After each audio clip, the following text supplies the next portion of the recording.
안녕하십니까. 이시도로 연구소의 유병덕 컨설턴트입니다. 오늘 저희가 특강을 준비했습니다. ISCC, 유기농, 글로벌 갭 등의 인증을 추진하실 때 매스 밸런스가 요구되고 있는데요. 이건 뭔지 잘 모르시죠? 오늘 저희가 이 매스 밸런스에 대하여 알기 쉽게 체계적으로 강의를 해드리겠습니다. 매스 밸런스 정의부터 보면요. 자, 이렇게 되어 있습니다. 일정 기간 동안 하나의 공정 또는 공정의 집합에 대하여 투입한 원료의 양과 산출한 제품의 양의 타당성을 전환율에 의거하여 검증하는 방법. 이렇게 정의했는데요. 지금 문장이 길기 때문에 무슨 말인지 잘 모르시겠죠. 키워드만 본다면 투입한 원료의 양과 산출한 제품의 양의 타당성을 검증하는 것이 매스 밸런스입니다. 이게 핵심이고요. 그래서 이 매스 밸런스를 할 때에 기본이 되는 공식입니다. 기본이 되는 공식. 이 공식이 여러 가지 계산에 계속 적용이 되기 때문에 이걸 기억을 하고 계셔야 됩니다. 기초 재고 더하기 입고는 기말 재고 더하기 출고이다. 이 식을 꼭 기억해 주시기 바랍니다. 자, 이 식에 대해서 검증을 한번 해볼까요? 자, 이렇게 창고가 있습니다. 자, 창고에 물건을 들여오면 입고, 창고에 있는 물건을 빼가면 출고입니다. 자, 기존에 제품 A가 3개 있었다고 하겠습니다. 자, 요걸 표시를 어떻게 할까요? 1로 하겠습니다. 기존의 것. 자, 그런데, 자, 1일차에 3개 있죠? 2일차에 자, 4개가 들어왔습니다. 하나, 둘, 셋, 4개. 그리고 5개를 빼갔습니다. 출고. 그래서 5개를 제가 X표로 할게요. 하나, 둘, 셋, 넷, 5개를 빼갔습니다. 3일차에 자, 7개가 들어오고요. 그 다음에 나간 게 1개가 나갔습니다. 그러면 하나, 둘, 셋, 넷, 5, 6, 7개가 들어오고 하나가 나갔습니다. 자, 나간 거 하나를 빼겠습니다. 자, 그럼 이제 어떻게 됐을까요? 1일차 3개가 있었고 4개가 들어오고 5개가 나가고 7개가 들어오고 1개가 나갔으니까 남은 거는 어떻게 될까요? 마지막 4일차에 자, 이날은 들어오고 나간 게 없다고 하면 남아있는 것은 몇 개일까요? 자, X가 아닌 것을 세면 되겠죠? 그러면 하나, 둘, 셋, 넷, 5, 6, 7, 8개죠. 8개입니다. 그럼 저 식에 대입을 해볼까요? 자, 기초재고 더하기 입고는 기말재고 더하기 출고라고 그랬어요. 자, 기초재고가 몇이었죠? 1 표시되어 있는 게 하나, 2개, 3개죠. 3개. 자, 입고가 몇입니까? 입고가 이만큼이죠. 플러스 되어 있는 거. 11개. 자, 기말 재고는 뭐예요? 마지막 날. 8개. 그 다음에 출고는 나간 거. 6개. 계산하면 어떻게 됩니까? 요거는 3 더하기 11은 14. 8 더하기 16은 14. 같죠? 자, 이렇게 해서 이 공식이 검증됐습니다. 이 공식을 반드시 기억해 주시기 바라고요. 자, 그리고 이것 다음으로 또 기억해야 할 공식이 있습니다. 전환율이라는 건데요. Conversion Factor, CF로 부릅니다. 전환율은 투입분의 산출입니다. 투입분의 산출. 자, 요거는 뭐 쉽죠? 여러분들 흔히 산업계에서 수율이라고 부르는 그것을 말하고요. 그러니까 투입한 거 대비 산출한 거, 이게 좀 중량이나 뭐 여러 가지가 다르죠. 그 비율을 말하는 거고, 요걸 거꾸로 하면 그러니까 전환율이 예를 들어서 100%, 그러니까 1이라고 했을 때에 1보다 작아지는 경우가 있는데요. 그럼 예를 들어 전환율이 90%다 라고 하면 거꾸로 손실률, 그러니까 요거를 로스 이렇게 표현들을 합니다. 요건 몇이 되죠? 10%가 되는 거죠.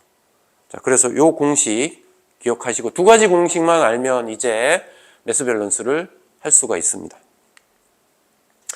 자, 첫 번째, 기간을 설정합니다.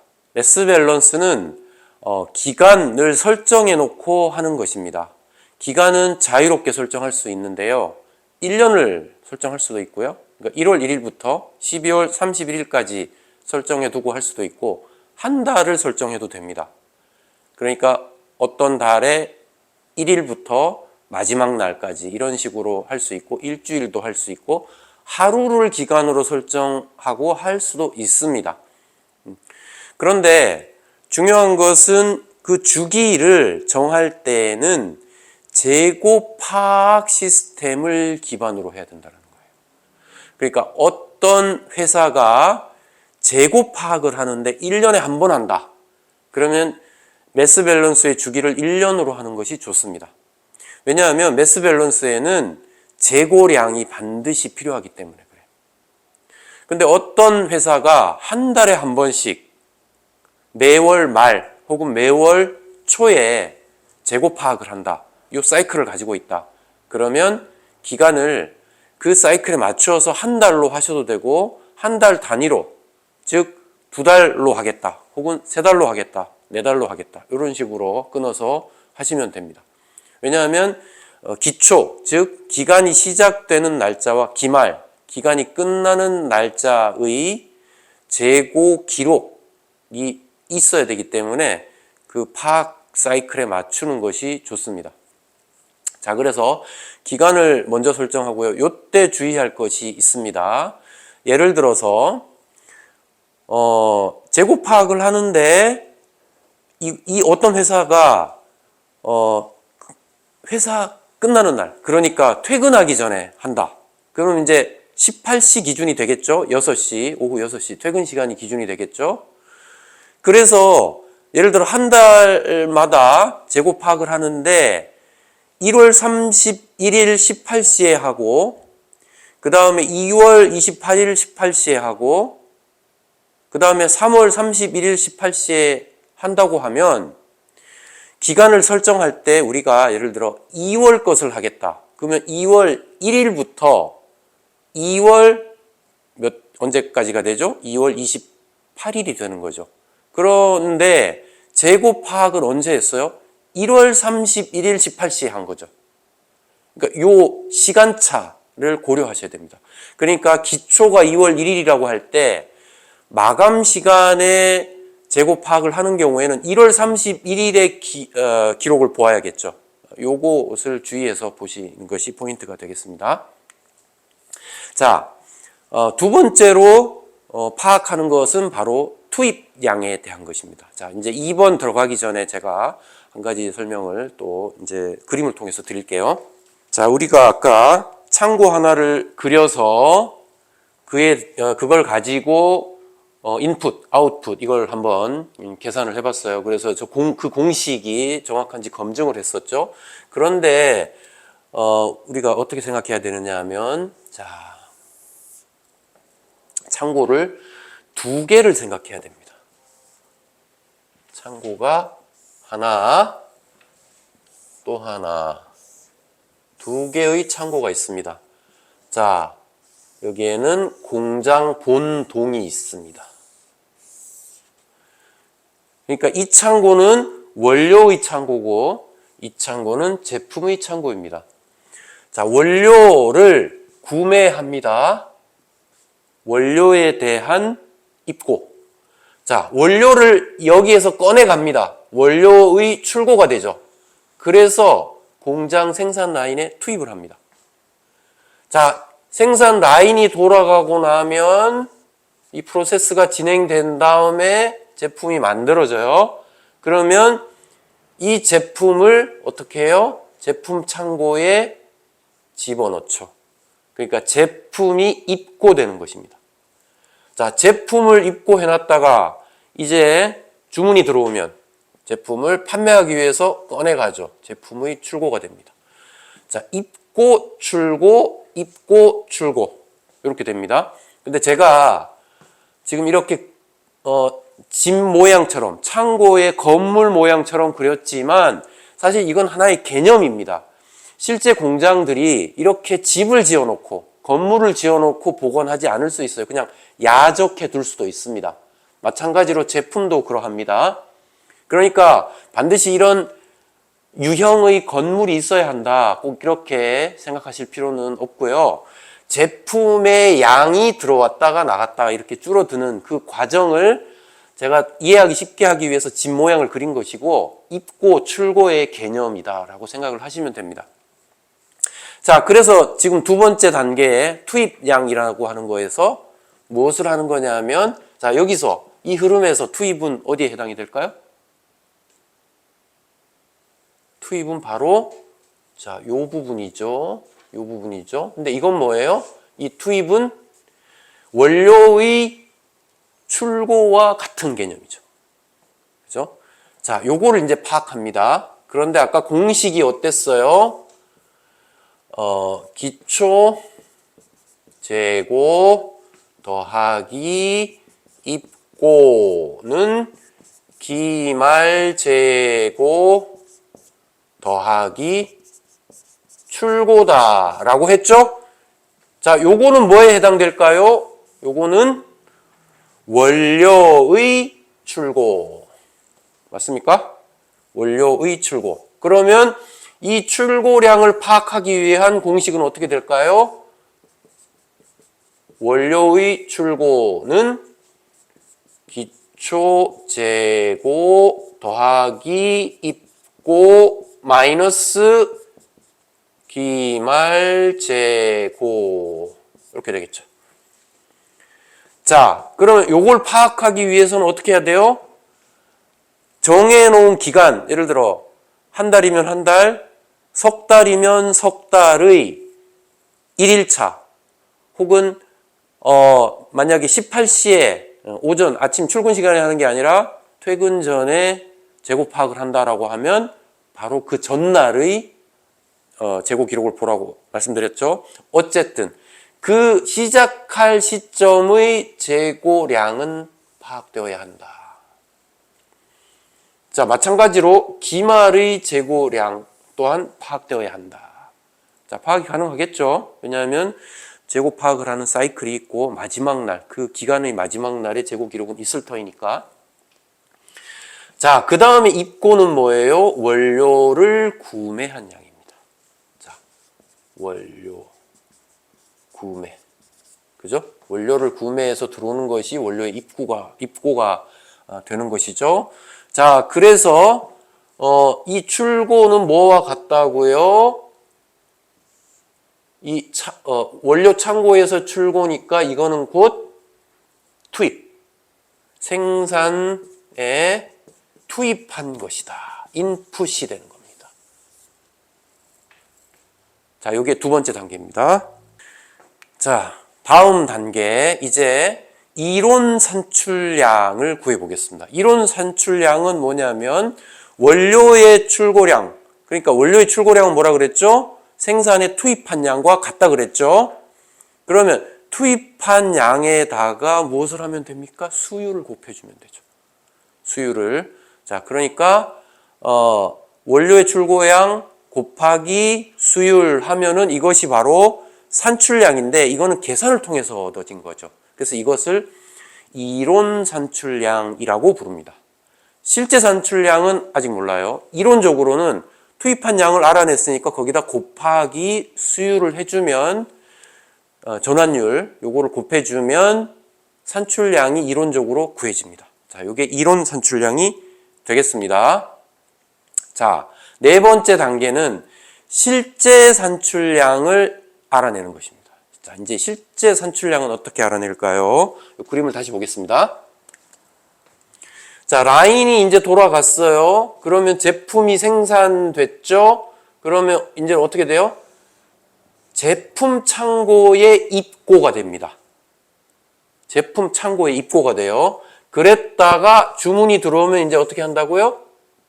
자, 제품 창고에서 출고해서 이것을 뭐 택배로 보내든 운송을 해서 어디다가 보내든 이렇게 하겠죠. 자, 그러면 이제 이 식을 가지고 다시 해보겠습니다. 자, 이 제품 창고의 관점에서 이 식을 대입한다면 이렇게 됩니다. 먼저 이 제품 창고 안에 제품의 기초 재고가 있겠죠. 그리고 기말 재고가 있겠죠. 그런데 봅시다. 자, 출고라고 하는 것은 뭐예요? 요 부분이죠. 요 부분 뭐라 그랬죠? 판매라고 그랬어요. 그래서 판매한 양. 자, 그러면 어떻게 돼요? 입고는 뭐라 그랬어요? 생산량이 되는 겁니다. 산출량. 자, 그래서 아까 투입, 요게 투입이라고 그랬고요. 그럼 요게 뭐가 돼요? 생산량이라고 하는 부분이 산출량이 되는 거죠. 자, 산출량. 그래서 자, 이제 뭡니까?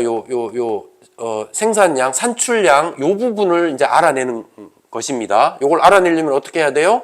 자, 식을 다시 적자면 생산량. 제가 자료에서 용어는 산출량이라고 했는데요. 같은 뜻으로 보시면 됩니다. 생산량. 산출량은 이렇게 요 기말 재고 더하기 출고해서 기초 재고를 빼면 되겠죠. 자, 이항하는 겁니다.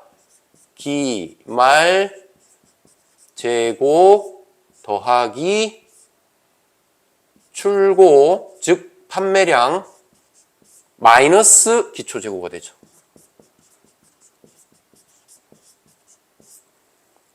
그렇죠? 요 식과 이 식은 사실 같은 의미가 되는 거죠. 자, 그래서 기말 재고 파악하고 있죠. 왜냐하면 재고 파악하는 사이클이 아까 있다고 그랬으니까 기초 재고도 당연히 알게 됩니다. 자, 출고는 뭐예요? 여기서 나간 양, 판매한 양입니다. 판매 장부를 보고 판매 장부에서 합산한 양입니다. 그래서 그 기간 동안 판매한 총량 요거 알 수 있습니다. 그러면 생산량, 즉 아웃풋, 산출량을 알게 되는 거죠. 자, 이것을 우리는 실제 산출량이라고 부릅니다. 실제 산출량. 왜냐하면 장부 가지고 한 거니까요. 장부 가지고 한 거는 실제 산출량. 좀 전에 3번 항은 뭐였죠? 이론 산출량이었죠. 이론 산출량은 뭐예요? 그 수율을 곱해줘서 수학적으로 그냥 알아낸 거니까. 자, 요렇게 네 번째 단계까지 왔고요. 자, 마지막. 다섯 번째 단계는 뭐냐면은 이론 산출량과 실제 산출량을 비교하는 것입니다. 자, 3번 단계에서 이론 산출량 알아냈죠? 4번 단계에서 실제 산출량 알아냈죠? 두 개를 비교하는 거예요. 비교는 어떻게 하냐면 숫자로 그냥 비교해서 보면 뭐가 더 많은지 적은지를 알 수 있죠. 그래서 그 오차를 찾아내는 겁니다. 아, 이게 이론은 이만큼 산출되었어야 하는데 이만큼이 판매되고 이게 이만큼이 실제로는 산출되었군요. 이 차이는 무엇입니까? 라고 오차를 설명하는 것. 이것이 마지막 단계의 매스 밸런스입니다. 그래서 거의 숫자가 일치하는 경우는 흔치 않아요. 오차는 언제나 발생합니다. 그런데 이제 설명 가능한 오차이냐 아니면 설명이 불가한 오차이냐 이것이 포인트가 됩니다. 설명이 가능하면 그것은 매스 밸런스가 성공했다 이렇게 말하는 거고, 만약에 이게 설명이 안 되는 혹은 뭔가 의심이 가는 이런 정황들이 이 숫자의 차이에서 느껴진다라고 하면 이때는 뭐냐면은 매스 밸런스에 실패했다. 이렇게 말하는 것입니다. 자, 거꾸로도 마찬가지죠. 지금 우리는 어떻게 했습니까? 이론 산출량을 알아냈죠. 그 다음 실제 산출량 알아내서 둘을 비교했죠. 자, 이 거꾸로 이제는 투입량을 알아낼 수도 있습니다. 같은 방법이에요. 그러니까 자, 거꾸로 한번 해보겠습니다. 자, 이제는 어떻게 할까요? 먼저 자, 실제의 그 아웃풋 뭡니까? 생산량 알아낼 수 있죠. 아까 해봤죠. 자, 먼저 요거를 알아내기 위해서 자, 원료의 기말 재고 더하기 출고량 마이너스 기초 재고하면 뭘 할 수 있다고요? 자, 이 제품의 입고를 알 수 있어요. 제품의 입고가 뭐라고요? 뭐와 같다고요? 생산량. 그러니까 산출량이죠. 산출량과 같다. 그걸 알아낼 수 있다. 자, 그럼 이제 어떻게 해야 돼요? 이 산출량에다가 뭘 해야 됩니까? 아까 우리가 투입량을 했을 때는 곱하기 전환율을 했을 때의 산출량이 나왔죠? 자, 그러면 산출량을 알 때 투입량을 알아내려면 어떻게 해야 돼요? 이걸 나눠주면 되겠죠, 이번에는. 자, 그래서 산출량 나누기 전환율 이렇게 하면 뭐가 돼요? 투입량이죠? 근데 여기서 투입량은 뭐예요? 이 숫자를 대입해서 알아낸 정보죠. 그래서 이거는 이론 투입량입니다. 이론 투입량. 자, 그 다음 이제 뭐 해야 되겠어요? 실제 투입량을 알아내야죠. 자, 이 식에서 또 알아냅니다. 이번에는 이 창고에 해당이 되는 거죠. 그러면 이제 어떻게 해야 돼요? 실제 투입량은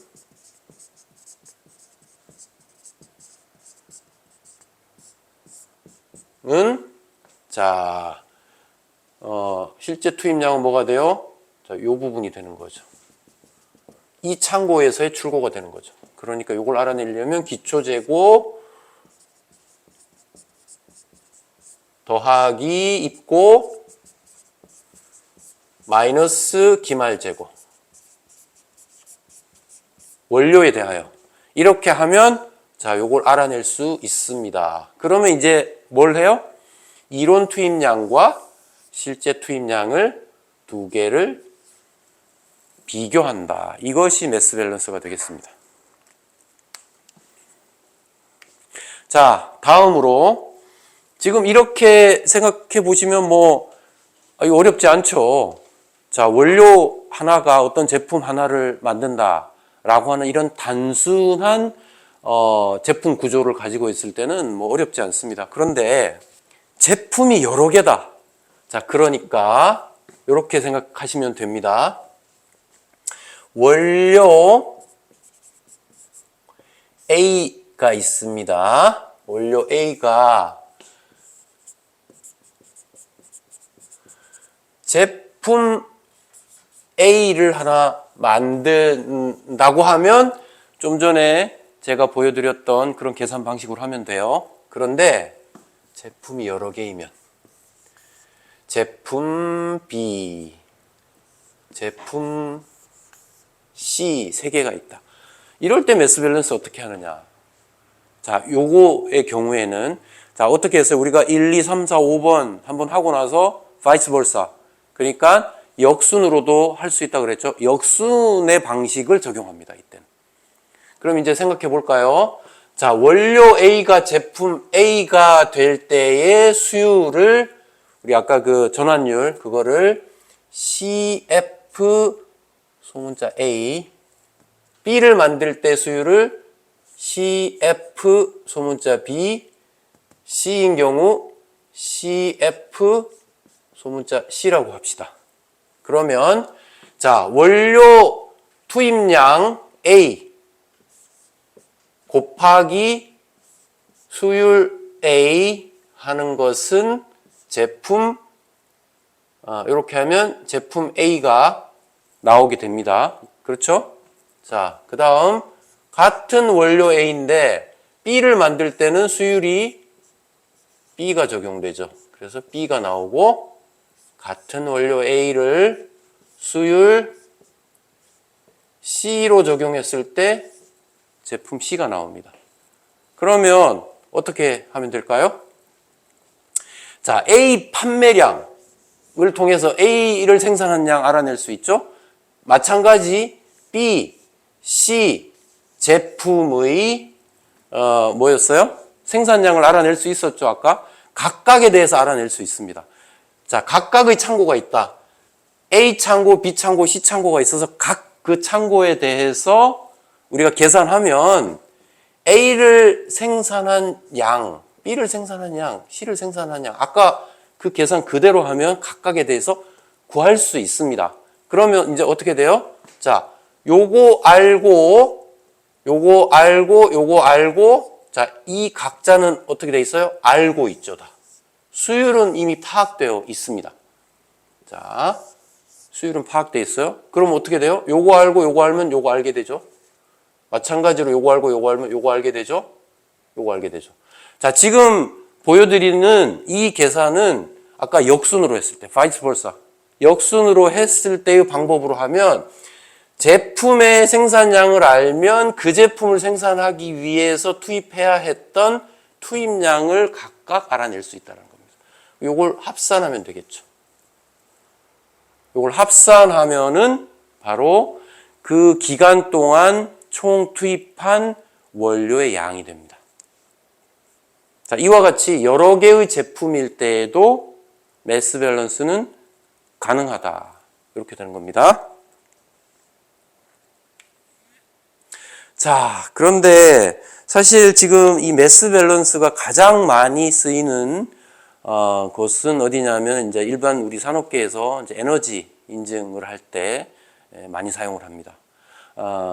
지금 ISCC 인증이라는 것이 에너지와 우리 그 재활용 인증에서 지금 산업계 막 확산이 되고 있는데요. 이때 적용하는 방법이 이제 매스 밸런스 방식입니다. 그런데 ISCC에서 하는 매스 밸런스는 지금 제가 보여드렸던 그 방식과 약간 차이가 있습니다. 자, 무슨 차이냐 하면 우리가 어떻게 했어요? 자, 창고가 두 개였단 말이에요. 하나는 원료, 하나는 제품. 두 개의 창고가 있어서 이 예를 들어 만들어진 어떤 인증이 있다. 제가 유기농을 예로 들겠습니다. 유기농을 예로 들면 가장 좋을 거예요. 자, 유기농 원료가 들어왔고 이걸로 뭔가를 생산해서 유기농 제품을 만들었다라고 합시다. 그러면 우리 이 공식과 아까 그 5단계의 절차에 따라서 매스 밸런스를 하면 되는데 유기농은 이게 매우 중요합니다. 자, 창고에 유기농 제품이 보관되어 있고 비유기농 제품이 보관되어 있다. 그러면은 유기농 원료 투입한 투입량 대비 유기농 제품 생산한 산출량, 이거 비교는 매우 중요하죠. 즉 완제품에서 인증품이냐 인증품 아니냐를 구분하는 것, 분리하고 격리하고 그 수량까지도 별도로 관리하는 것은 매우 중요하죠. 왜냐하면 유기농이 더 비싸니까요. 그런데 그 밖에 우리가 그 지속 가능한 어떤 인증이라고 할 때에는 인증품이냐 인증품 아니냐가 사실은 의미가 없어집니다. 자, 예를 들어 이런 거예요. 석탄 발전소에서 만든 전기가 있고 그 다음에 풍력 발전으로 만든 전기가 있습니다. 전기는 똑같죠. 근데 내가 사용하는 전기가 지속 가능한 전기이고 싶어서 이거 분리해서 지속 가능한 전기만 나한테 보내주세요 라고 할 수 없단 말입니다. 이해가 되십니까? 자, 또는 플라스틱을 재활용하는데요. 플라스틱 플레이크 원료가 되는 플레이크가 석유화학공업, 일반적으로 하는 석유화학공업에서 온 것과 그 다음에 예를 들어 페트병을 모아다가 그걸 가지고 다시 플레이크를 만들었을 때 그것이 사실은 화학식이나 물리적 성격이나 이런 것들이 차이가 없습니다. 그러니까 나는 재활용한 재활용한 플라스틱으로 어떤 제품을 구매하고 싶어서 이거 완전히 100% 재활용 플라스틱으로 만든 것만 분리해서 구매하겠다. 이런 경우는 사실 별로 없죠. 중요한 건 뭡니까? 생산한 공장이 재활용한 플라스틱을 사용했다라는 사실이 중요한 거지. 이것을 굳이 분리해서 이거는 재활용한 제품 따로 보관하고 일반 석유화학에서 온 그 제품 따로 보관하고 분리하고 이렇게 할 필요가 없단 말입니다. 왜냐하면 똑같은 성격의 제품이 된다는 거죠. 그래서 중요한 것은 원료, 이 투입 시에 무엇을 사용했느냐까지는 중요하지 만들어졌을 때는 굳이 구분해서 관리하거나 구분해서 장부를 기록할 필요가 없다라는 점입니다. 이게 바로 ISC가 도입한 매스 밸런스 방법이에요. 그러니까 자, 그림으로 제가 잠깐 표현하면 아까 유기농의 경우는 어때요? 내가 유기농 원료 가지고 만든 예를 들어 두부가 있다라고 하면 자, 유기농 콩으로 두부를 만들었어요. 이런저런 공정이 있어요. 그래서 이제 제품이 만들어졌습니다. 유기농 두부. 자, 같은 공장에서 비유기농 콩을 가지고 자, 가공을 합니다.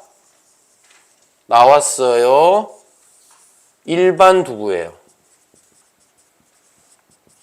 이거 반드시 분리해야 되죠? 가격도 다르고, 자, 성격이 완전히 다른 제품입니다. 그런데 유기농의 경우는 그런데 ISCC는 어떤 개념이냐 하면 예를 들어 자, 순환 플라스틱이 있다.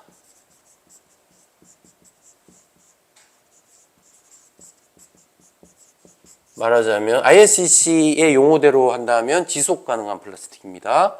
지속 가능한, 그러니까 재활용한 원료. 그 다음에 재활용하지 않은 일반 플라스틱이 있다. 일반 플라스틱 재료가 되는 거죠. 이제 여기서 플라스틱이라고 하는 것은 플라스틱의 재료입니다. 플레이크 단계죠. 자, 일반 플라스틱 있습니다. 자, 요렇게 따로 만들고 요렇게 반드시 따로 만들어야 되나? 그렇지 않다. 생산 라인은 사실은 같습니다. 만들어져서 예를 들어 뭐가 만들어지느냐? 플라스틱 병이 만들어진다. 자, 순환 플라스틱으로 만든 거 따로 관리하고 일반 플라스틱 따로 관리하고 그럴 필요가 없단 말이에요. 왜냐하면 똑같습니다. 제품의 성격이 똑같아요. 화학적, 물리적 성격이 똑같습니다. 그래서 중요한 것은 여기서는 분리 안 해도 되는데 여기서는 순환 플라스틱을 투입한 양 뭐였어요? 아까 원료의 출고량. 요거 알아내야 돼요. 그러니까 전체도 알아야 되지만 요 놈에 대해서 우리가 인증품이기 때문에 순환 플라스틱의 양을 알아내면 어떻게 돼요? 알아내면 자, 그 다음에는 순환 플라스틱이든 일반 플라스틱이든 어쨌든 그 원료를 투입했을 때 산출되는 양 알 수 있죠. 그러니까 전환율은 이미 알고 있습니다. 순환 플라스틱 투입한 양 곱하기 전환율, 수율 해주면 뭐가 돼요? 이론적으로 이 플라스틱이 몇 병 만들어진다라는 것을 알게 되겠죠. 자, 이론적으로 알게 됩니다. 그러면 이 실제로 그러면 플라스틱 병 몇 개 만들었어? 우리 아까 이걸 했었잖아요. 그걸 하기 위해서 어떻게 했어요? 판매량 뭐 어쩌고저쩌고 이거 할 필요 없다. ISCC에서는 원료에 대한 입고 출고 계산을 할 필요가 없다. 그러면 더 단순해집니다. 그럼 뭐만 하면 돼요? 자, 아까 투입한 순환 플라스틱 곱하기 전환율 하면 이론적으로 플라스틱이 몇 병 생산될 것이다 라는 계산이 나올 수 있죠. 그러면 그 숫자보다 인증품으로 덜 판매하면 되는 겁니다. 그러니까 더 심플하죠. 아까 유기농일 때는 이때의 계산 두 번 해서 자, 하나는 출고를 계산하고 하나는 입고를 계산해서 두 개에 대하여 수율을 가지고 이론값, 실제값 비교했었죠. 근데 ISCC에서는 그렇게 할 필요가 없이 자, 이론값 생산량만 알아내면 그것보다 덜 판매했으면 된다라는 겁니다. 자, 그럼 어떻게 됐어요? 예를 들어 봅시다. 순환 플라스틱을 자, 100을 투입하고요. 일반 플라스틱을 900을 투입했어요. 그러면 예를 들어 수율은 그냥 1로 하겠습니다. 계산하기 편하게 1이라고 가정하고 그러면 플라스틱 병이 몇이 나오느냐? 얼마가 나와야 돼요? 1000이 나오죠? 근데 이거 구별할 필요 없다. 창고에 막 뒤섞여 있다. 상관없습니다. 그런데 판매는 어떻게 해야 돼요? ISCC 인증이라는 딱지가 붙은 판매는 이 중에서 100개이면 되는 겁니다. 판매량 100개다 혹은 이거보다 더 작으면 돼요. 100개보다 작게 딱지 붙여서 판매했습니다만 증명이 되면 매스 밸런스에 성공한 것이다. 이렇게 보고 있습니다. 그러니까 ISCC에서의 매스 밸런스가 사실은 매스 밸런스의 원론보다 더 쉽습니다. 자, 그래서 ISCC에서는 이제 이렇게 되는 거예요. 자, 이 예를 다시 들면 순환 플라스틱 100을 투입했을 때에 자, 100보다 적게 팔아야 돼요. 그런데 장부를 보니까 100개를 팔지 않고 예를 들어 90개만 팔았다. 그죠? 그러면 어떻게 돼요? 아직 10개는 더 팔 수 있었던 것이죠? 10개를 더 팔 수 있었죠? 자, 이만큼 남은 양, 이론적으로 남은 양을 크레딧이라고 부릅니다. 그래서 이 크레딧은 자, 매스 밸런스 주기, 그 기간이 지난 다음 주기가 또 오겠죠? 그때로 2월 됩니다. 그래서 만약에 다음번 기간 동안 판매할 수 있는 양이 뭐 그때도 이제 예를 들어 100개를 판매할 수 있을 양만큼의 순환 플라스틱 100을 투입했다라고 하면 그러니까 그 다음 주기에는 어떻게 돼요? 남은 10개가 2월 됐으므로 크레딧 10개가 2월 됐으므로 그 다음 주기에는 사실은 110개까지는 팔아도 되는 것이다. 그 말입니다. 요게 크레딧입니다. 자, 오늘 매스 밸런스에 대해서 이론적 설명을 좀 드렸는데요. 현장에서 사실 직접 이걸 적용하기가 쉽지 않으실 겁니다. 저희 이시도르 지속가능연구소에 컨설턴트를 찾아주시면 저희가 매스 밸런스를 설계해드리고 ISCC 인증에서 요구하는 적어도 3개월에 한 번씩 해야 되는 매스 밸런스를 저희가 대행해 드리겠습니다. 이시도르 지속가능연구소의 유병덕 컨설턴트였습니다.